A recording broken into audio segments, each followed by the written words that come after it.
Good morning, everyone. This is Darius Assemi, a publisher of GB Wire and president of Granville Homes.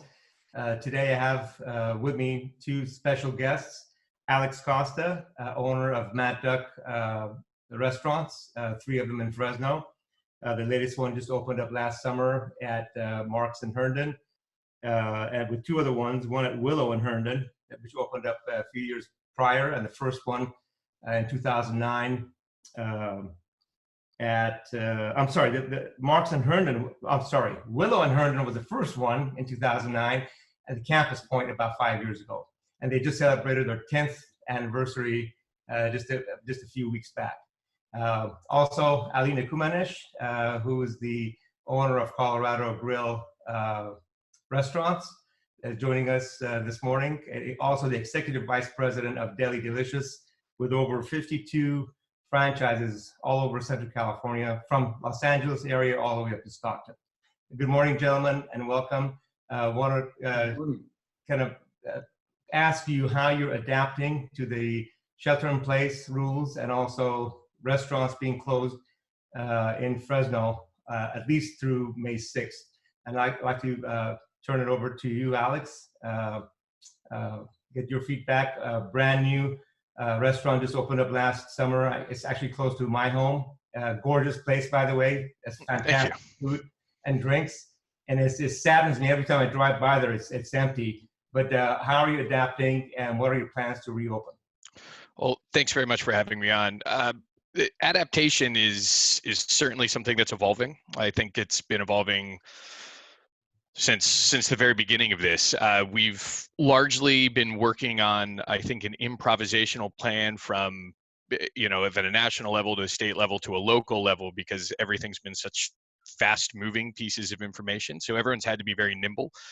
That's made it difficult on businesses to adapt, but I think we're settling into a little bit more of a routine where we're able to wrap our heads around the policy and around what to expect, and we're able to move forward now. So business is completely changed. We are a business that's based on having people come in and feeling at home and feeling a sense of place in their neighborhood. And that is really been ripped from us without people being able to come in. But the outpouring of support from the community and how much they've still supported the Duck is blown me away. It's made my heart swell every single day. So we have adjusted to family style to-go meals. We've adjusted our menus so that we can, competently put out a product that you can carry out and go.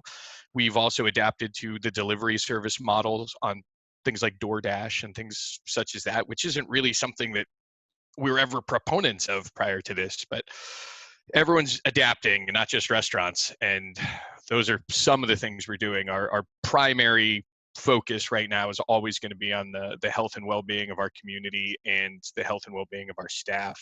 And as a business, we firmly believe that that's just got to come first, because there's really no second if we're part of that problem. Great. Ali, comments from you. I saw one of your food trucks on Facebook. I thought that was very cool. Tell us a little bit about how you're adapting to the new City of Fresno rules, and how successful your food truck is. First of all, I think Alex put it well in terms of how the business is adapting. The business model is changed quite rapidly, where in December you were doing a 3-year plan of how you were going to operate, and now it's week by week. And as Alex mentioned, the reliance on third-party deliveries is really taking a stronghold in terms of survival for my segment, which is the QSR segment. In terms of the truck, fortunately, the truck, because of, again, what Alex mentioned, is having some successful days, because it's movable, it's going from site to site, and people don't have a problem lining up and getting their food and walking away, whereas the brick and mortar restaurants that we have people are hesitant actually to walk in. And of course, the rules don't allow people to chime and mass into your restaurant. So it's 2 or 3 people at a time, which has drastically impacted the revenues for the business. You mentioned QSR. What is QSR, and how does your food truck rotate around town? Okay, QSR is quick service restaurants. So that's the business model. The Deli Delicious, Colorado Grill, Habits, those are the business models, quick service restaurants.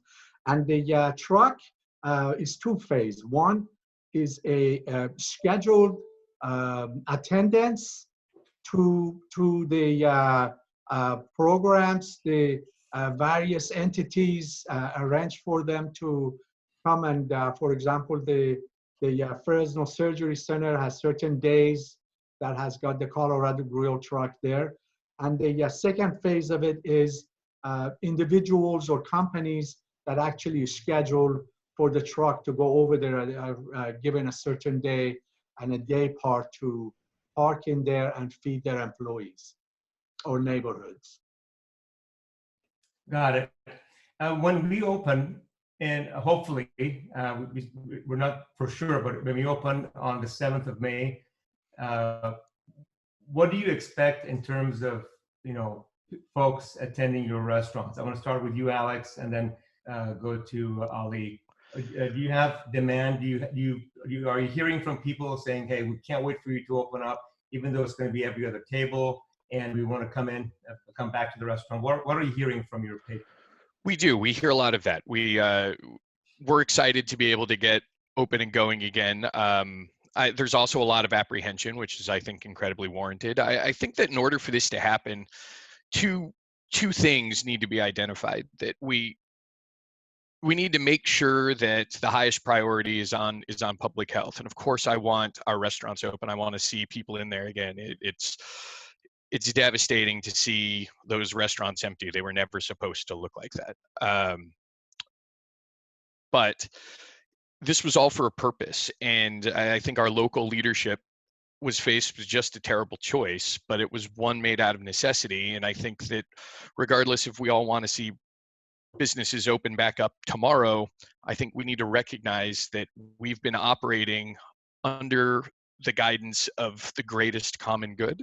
So as we move into this next phase where restaurants are able to open and at 50% or 40% capacity and things are going to be different, I think that we are just going to really need to, as we've done this past month, take things week by week, see how things go, continue to be nimble.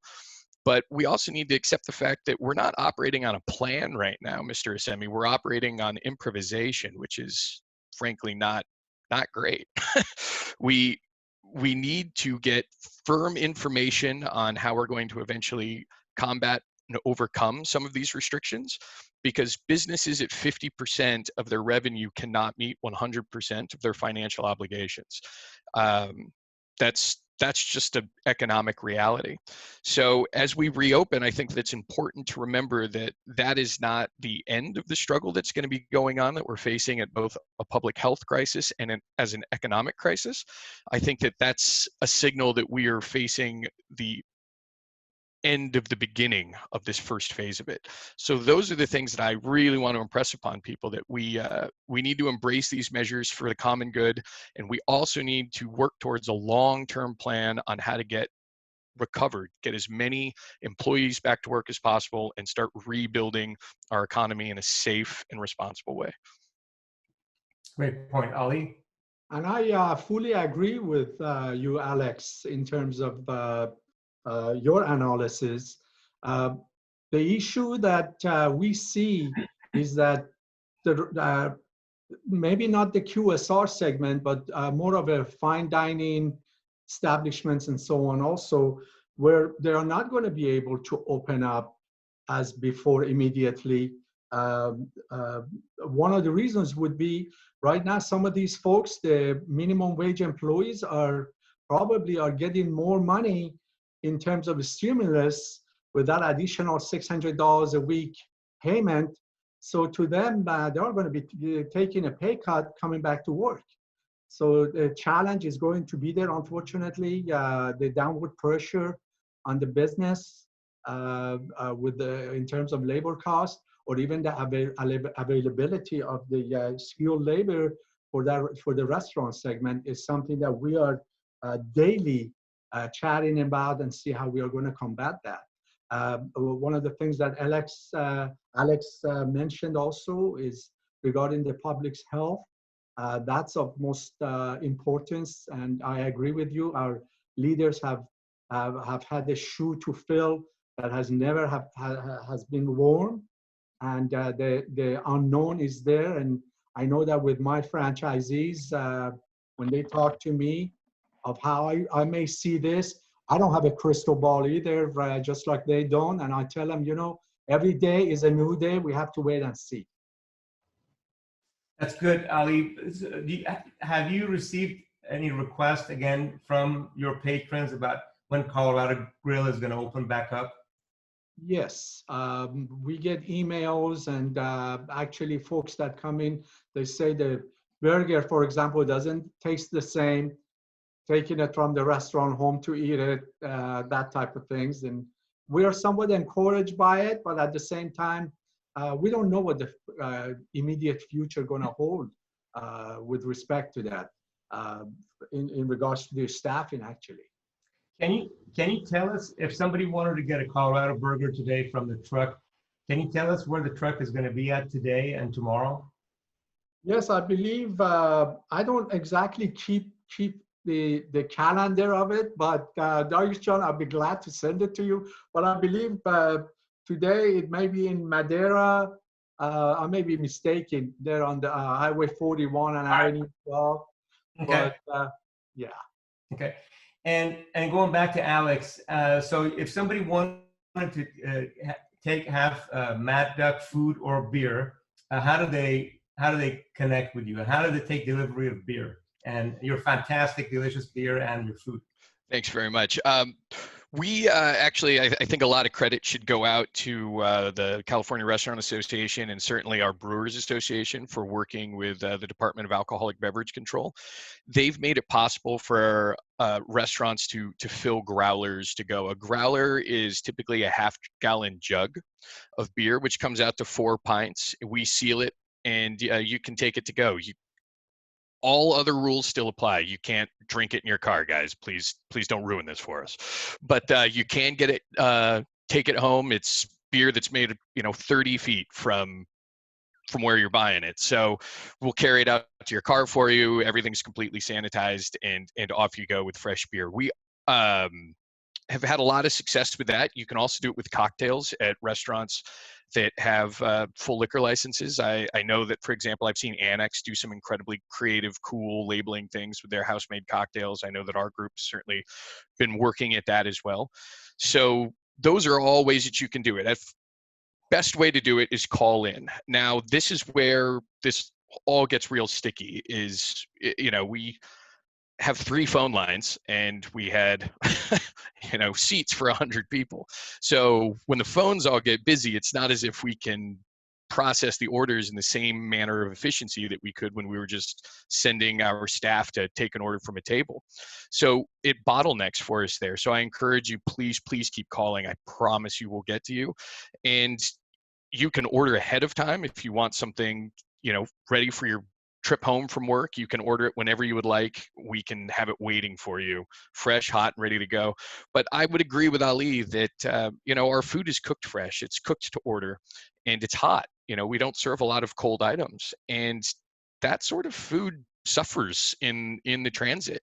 As much as I wish that weren't the case, there's a reason why we try to get it out to your table within 30 seconds of it being finished. It's not because we want it driving 20 minutes and then you serve it. So those are all challenges that we're facing.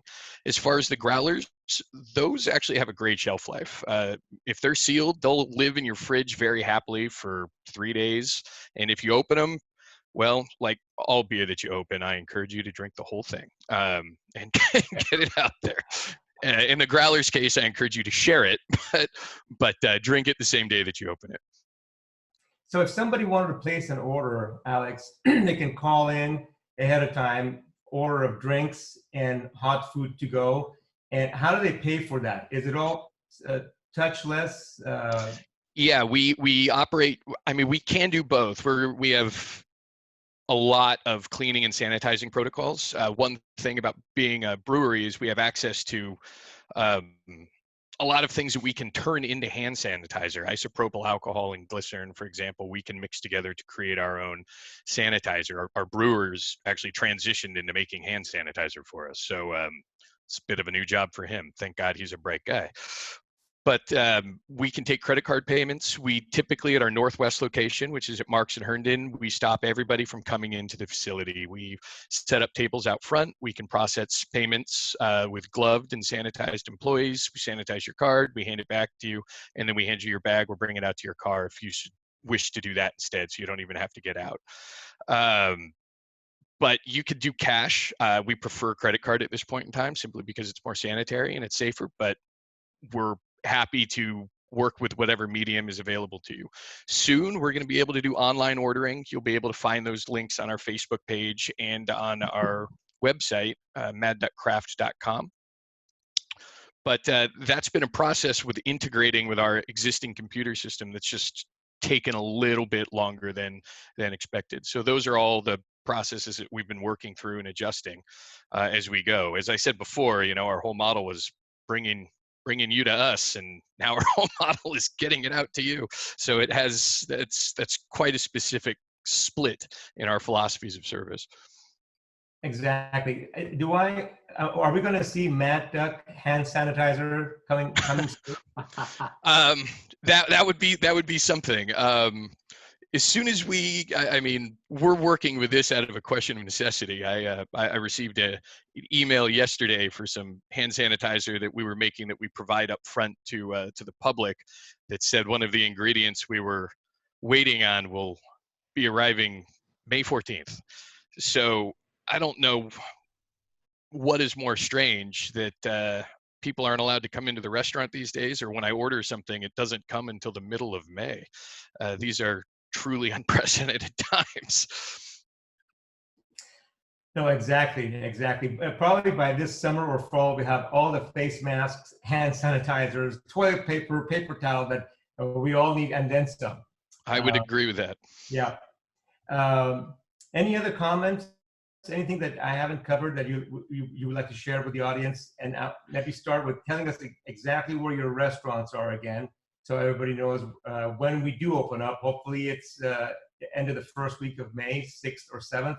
I think close later, hopefully not, but like both of you gentlemen said, we have safety first, and let the science tell us when we should open, so we're safe and we don't get a second and a third wave of COVID. Yes, sir. So with that, maybe Alex, tell us where your restaurants are, and then maybe Ali. So we have our 3 restaurants. Our original restaurant, Mad Duck Neighborhood Grill and Tap House, is in the Target Shopping Center at Herndon and Willow. It's been around there 10 years, and it's up and operating right now. You can order food to go if you're in that area. We're operating under the exact same precautions that we have at Northwest. Our location at Campus Point, which was our first brewery that opened in 2015, is currently shuttered right now. We are brewing beer there, and we're maintaining the facility. We do a lot of large format cooking out of there, so we've been very fortunate that businesses have called in large catering orders for their entire workforce, which has just been an incredibly gracious and generous thing for them to do.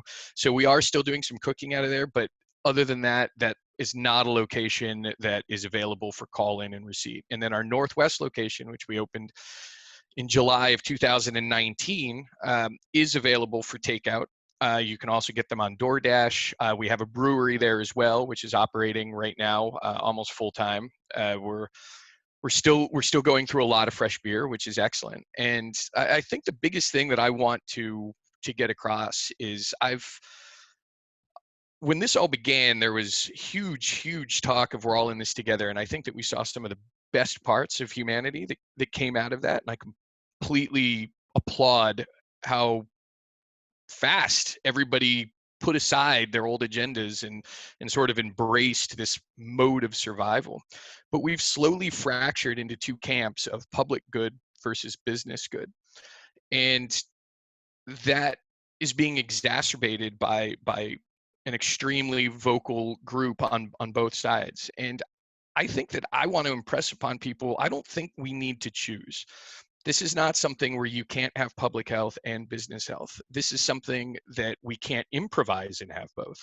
So, as the science dictates and as we move forward, we need to work out how we can have both, and that is going to require some serious changes to our model for a little while. And the only way that we can have both is a long-term plan of success to recover businesses and employees and just community members who are adversely affected by this. It's not going to happen on May 6th. It's going to happen over a long period of time. And don't choose. Work towards both. Don't choose. Great points, Alex. Any closing comments from you, Ali? Yes, well, you have already, Deutschland, gone through you asked for the locations of the Colorado Grills. You've already covered that. Deli Delicious also has over 52 locations, but 40 of them in the general area. And I agree with Alex in his assumption. And one word, unfortunately, what this also has done is change the landscape of franchising in terms of the franchisors limited the size of the franchisees now because of these unprecedented times. And unfortunately, that has got its economic impact that is yet to be seen. But I pray and wish everyone well. And Alex, good comment in terms of we all are in this together. Regardless, this is where, as you said, humanity shows its true face. And thank God a million times for folks that have risen above it all and said, you know what, it's not about me, it's about my community, and I'm going to do what it takes to take care of my community. Great, thank you. Thank you, Ali. Thank you, Alex. You're both exactly right. Fresno has come together in an incredible way, Central California really, an incredible way to help one another and make sure we do flatten the curve, and science first, safety first, and then business. A lot of businesses have suffered. Our business, Granville Homes, has suffered, but we can't bring back the debt. We can't bring back business. Even though it's very difficult for several industries, especially the hospitality and the restaurant industry. But we want to open up sequentially, slowly, to make sure we don't get a second and a third wave. The concern is we get a second wave, then you lose consumer confidence, and then they're going to go, we're not going to go out until the vaccine is out, which is 12 to 18 months out at best.